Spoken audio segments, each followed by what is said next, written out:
Hola, Altubers. Una vez más vamos a partir de una película y a seguir la pista de una especie de subgénero que esa película nos ha sugerido. Lo hacemos habitualmente. La película en cuestión es El Triángulo de la Tristeza y como en esta película hay una parte que se desarrolla en una isla donde van a parar unos náufragos, se me ha ocurrido revisar el cine de náufragos. En realidad esto se me ocurre, pues después de ver la película siempre me parece recordar otras películas más o menos cercanas en temática o ambiente y en definitiva te van saliendo los títulos y al final acabas haciendo un vídeo en YouTube.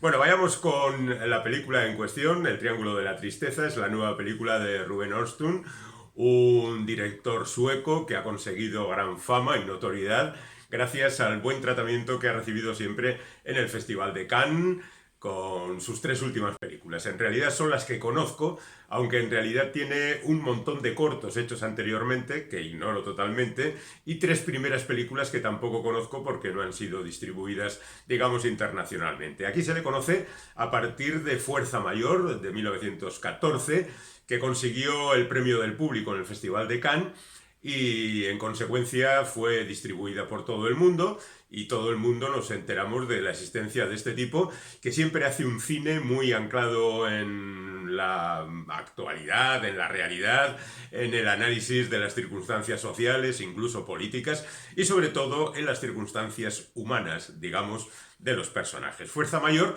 cuenta la historia de una familia que está en una estación invernal. Un día en la terraza hay una avalancha de nieve que parece que va a arrasar la terraza y el padre de familia decide salir corriendo, abandonando allí a sus hijos, a su señora y por supuesto al resto de los asistentes en la terraza. Luego no pasa nada, la avalancha no tiene mayores consecuencias, pero ese hombre queda marcado de alguna manera por su actitud cobarde ante una situación que requería una mayor presencia de ánimo. Por supuesto, desde el punto de vista social, pero sobre todo desde el punto de vista personal y principalmente familiar, la relación con su mujer y con sus hijos. Es una película muy interesante que dio pie 3 años más tarde a otra película todavía más interesante que es The Square. The Square se desarrolla en el mundo del arte, o mejor, en el mundo del mercado del arte, porque va de exposiciones, va de galerías, va de tratantes de arte y de cómo el arte moderno, digamos, se ve sujeto a unas fluctuaciones económicas que muchas veces, ya lo sabemos, son manipuladas por los que se dedican a esto. Y en definitiva es un mercado tremendamente especulativo y tremendamente postural, por decirlo de alguna manera. La gente se comporta con respecto al arte de una manera un poco impostada, ¿no? Y la verdad es que la película es interesante, un poco larga, como siempre, y tiene algunos momentos de gran intensidad, como por ejemplo una performance un tanto provocadora con respecto a las buenas gentes que se sitúan en los altos de la sociedad. Es decir, gente con dinero, gente con relaciones, gente con posibilidades. Y de repente hay algo que perturba esa sensación de dominar el mundo, ¿no? Y eso se hace todavía más intenso. Por cierto, The Square consiguió la Palma de Oro en Cannes y la película de la que hablamos ahora, que es de alguna manera no voy a decir su continuación, pero sí una consecuencia lógica, también consiguió la Palma de Oro en Cannes. Se titula El Triángulo de la Tristeza, como decimos, y está ambientada en el mundo, por un lado, de los ricos y por otro, de los que tratan de acceder a ese estatus. Está dividida en tres partes. La primera de ellas nos cuenta la peripecia de dos modelos, un chico y una chica, que se conocen en unas pruebas. Aprovecha el director para hablarnos de cómo ahí se hacen algunas historias pues verdaderamente ridículas en los castings y ese tipo de majaderías que suelen acompañar este tipo de pruebas. Y luego nos hablan de la relación entre los dos seres inmaduros que se preocupan evidentemente por su economía y al mismo tiempo tratan de mantener una actitud como de prepotencia con respecto al mundo. En la segunda parte, esos dos personajes se embarcan en un yate de lujo con otros ricos y bueno, pues a lo largo de una hora y pico van discurriendo anécdotas donde generalmente los ricos humillan a los servidores del buque, incluyendo al capitán, un Woody Harrelson que va por la vida de socialista, mientras que un ruso va de capitalista. En fin, este tipo de enfrentamientos que yo creo que afectan bastante a la película, son bastante simplones en su planteamiento. Son metáforas muy transparentes, quizá muy poco trabajadas, quizá con intención para que llegue a un mayor número de espectadores de manera directa y para poner en entredicho justamente ese sistema de vida. Bueno, esta sería la segunda parte, y en la tercera algunos de los pasajeros de ese yate acaban en una isla desierta como náufragos, donde se demuestra que verdaderamente los ricos son una panda de inútiles y quien tiene que sacar las castañas del fuego es la señora de la limpieza de los váteres del yate, que tiene recursos suficientes para que la cosa pueda funcionar de alguna manera. Aquí en esta parte yo diría que es la más interesante. Se van presentando algunas actitudes contradictorias interesantes de relaciones de poder que la verdad ponen pingando pues prácticamente absolutamente a todos. No diré más porque la película hay que verla. Es un poco larga, dura 2 horas y media, pero yo creo que si nos salvamos esas metáforas bastante directas y sencillas del principio y algunas escenas que podrían ser eliminadas sin perjudicar en absoluto la trayectoria de la película, yo creo que merece la pena disfrutar de este film. Y entonces vamos ya con la gente que se ha visto en algún momento de su vida implicada en un naufragio a través de la pantalla. Y la primera referencia que nos viene a la cabeza, por supuesto, es Robinson Crusoe, que es ese personaje creado por Daniel Defoe, que se inspiró, por cierto, en un hecho real, porque esto de basado en hechos reales no es nuevo precisamente. Fue un marino al que sus compañeros, un poco hartos, dejaron abandonado en una isla.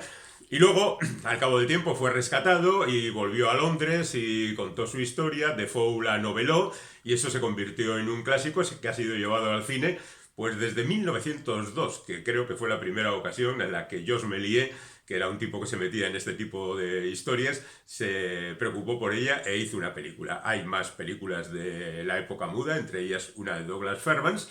Y a continuación, pues ya tendríamos que ir a la película de Buñuel del año 64, o incluso una curiosa adaptación de 1964, Robinson Crusoe en Marte, que cuenta lo que ocurre con un náufrago espacial, que vendría a ser poco más o menos la misma historia que más recientemente se ha contado en la novela El Marciano y en la película Marte, cuyo título original también es El Marciano. Esa protagonizada por Matt Damon, que nos cuenta cómo un tipo es abandonado en Marte y tiene que sobrevivir por sus propios medios a esa situación verdaderamente difícil. Después hay versiones para todos los gustos, desde la de René Cardona del año 76, a la que protagonizó Dee Van Dyke, el teniente Robinson, un poco en plan de broma, o aquella que protagonizó Peter O'Toole y Richard Roundtree interpretando a Viernes. Viernes es un afroamericano, bueno, afroamericano en esta ocasión no podríamos decirlo, pero bueno, alguien de raza negra que se encuentra en la isla, lucharán contra los piratas, que está interpretado por Richard Roundtree.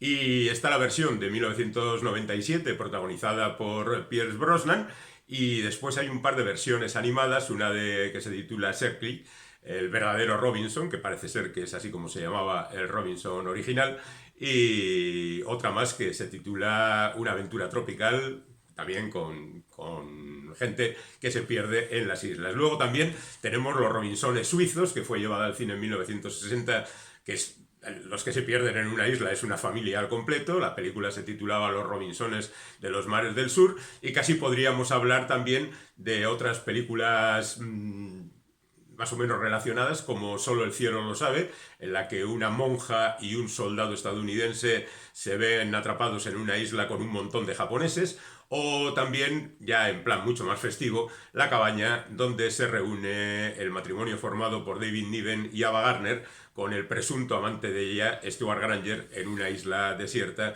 y por supuesto se trata de conseguir la carcajada. Pero tenemos algunos otros clásicos que seguramente os van a descubrir un mundo nuevo. Aunque no haya una isla, En la película Náufragos hay unos cuantos náufragos en un bote y es la película que inmediatamente aparece en nuestra memoria cuando hablamos de náufragos. Bueno, esa y la de Tom Hanks, pero por retroceder en el tiempo hasta el año 44, Alfred Hitchcock hizo una obra maestra metiendo en un bote a los supervivientes de un barco torpedeado e incluso a un nazi miembro de la tripulación del submarino que la ha torpedeado.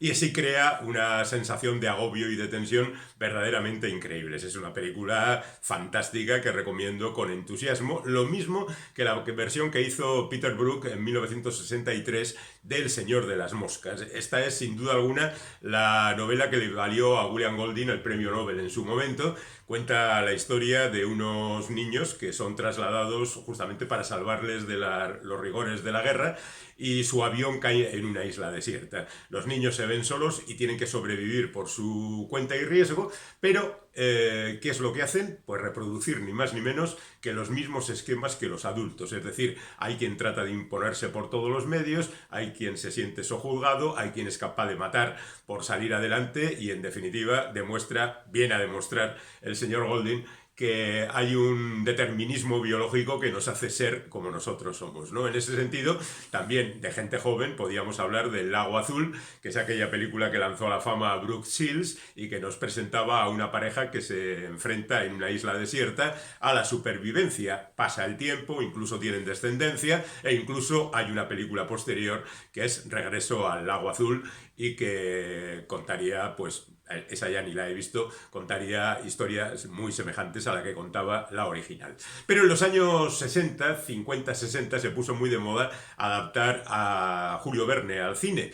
Y, por ejemplo, hay varias adaptaciones de La Isla Misteriosa, desde la de 1963, que es una auténtica maravilla de aventuras, de sentido del fantástico, con unos monstruos aterradores y por supuesto la aparición al final del Capitán Nemo, que viene ahí directamente desde las páginas o las imágenes de 20.000 leguas de viaje submarino. Hay una versión del año 73 con Omar Sharif que dirigió Juan Antonio Bardem y que bueno, era voluntariosa pero no iba más allá. Otra película basada en Julio Verne sería 2 años de vacaciones sobre unos náufragos que acaban en una isla. Hay una versión también con Pablito Calvo, el niño de Marcelino Pan y Vino, que cuenta esa misma historia. Y luego tendríamos la adaptación de Escuela de Robinsones que hizo Juan Piquer Simón y que aquí se tituló Misterio en la isla de los monstruos. En todas ellas lo que ocurría era que había unos náufragos y en la isla había monstruos, de alguna manera. También podíamos considerar un náufrago a Tarzán,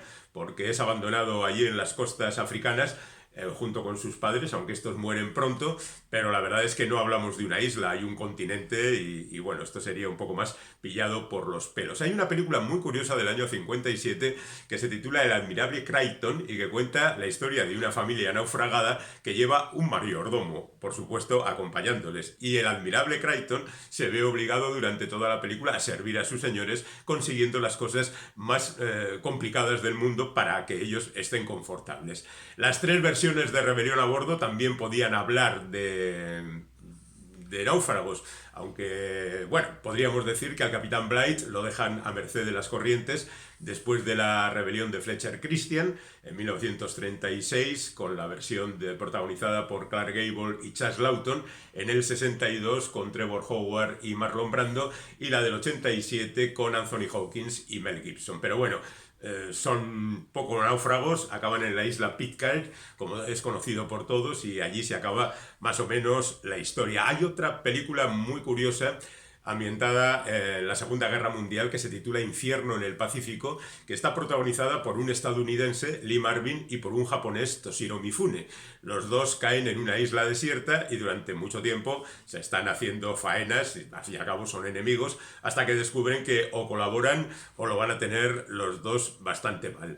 En ese sentido, hay otra película que cuenta la misma historia, pero en plan espacial. Ya se ve que el espacio es también como el mar y hay islas, es decir, planetas, que se titula Enemigo mío, donde un terrestre y un reptiloide acaban encontrándose en un planeta, tienen que luchar juntos, el reptiloide incluso queda embarazado, no quiero pensar lo que ha ocurrido ahí, y la verdad es que es una película que pasó prácticamente desapercibida, a pesar de estar dirigida por el famoso Wolfgang Petersen. Y después de eso podríamos hablar del vuelo del Fénix, donde el mar es el desierto y un avión cae en mitad del desierto y de alguna manera tienen que salir de allí como sea.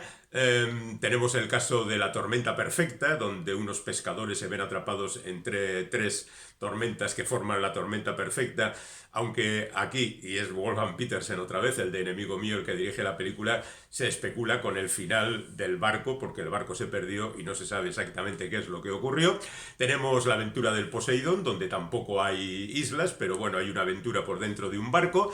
Tendríamos el caso de Lord Jim, que es la adaptación de la novela de Joseph Conrad a cargo de Richard Brooks y que cuenta la historia de un naufragio, pero en la distancia, porque ese naufragio es el que va a atormentar al protagonista durante toda la película. Hay otra película curiosa, Whisky Galore, que habla de un naufragio de un cargamento de whisky, y los lugareños se empeñan en conseguir ese whisky en contra de todos los que tratan de evitarlo. Es una comedia divertida de la época de la Ealing, en los años 50 en Inglaterra, pero que tiene una versión reciente que también es muy disfrutable. Y llegamos así a Náufrago, la película de Robert Zemeckis con el bueno de Tom Hanks, que sin duda alguna es la representación más conocida de los últimos tiempos de los náufragos, ¿no? La historia de este tipo que queda abandonado en una isla, se queda allí con una pelota de fútbol americano, un tal Wilson, y un buen día decide que como se quede en la isla, pues se va a quedar allí para toda la vida,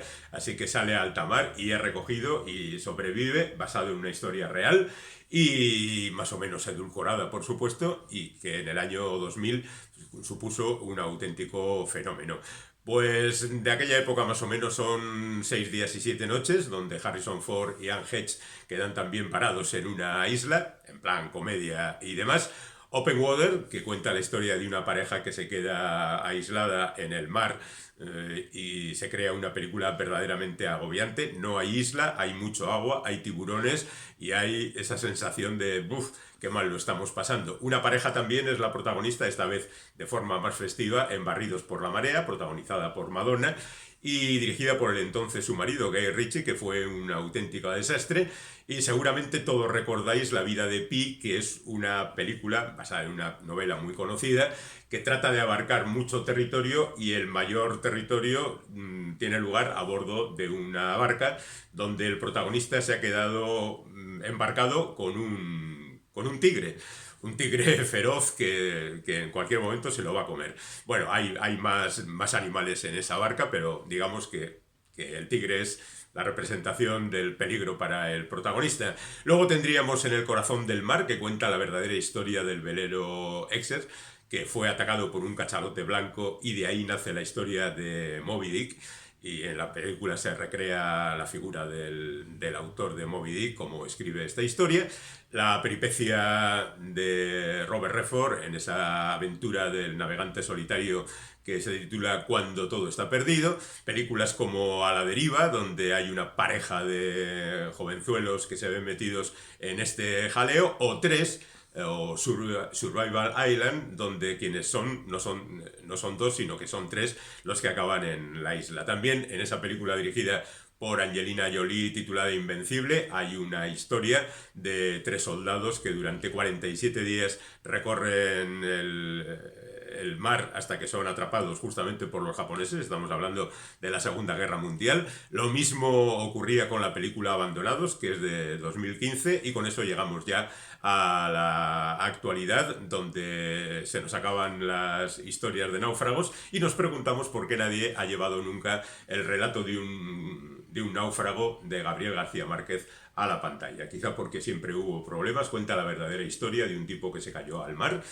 y que pasó 10 días en el mar. Fue recibido en Colombia como un auténtico héroe, denunció que había algunas irregularidades y por eso había acabado en el mar, fue considerado después un proscrito. En fin, es una historia muy compleja que quizá nadie se ha atrevido a llevar hasta ahora al cine. Pero en cualquier caso, hemos tenido oportunidad de conocer o recordar a algunos náufragos que espero que os haya venido muy bien.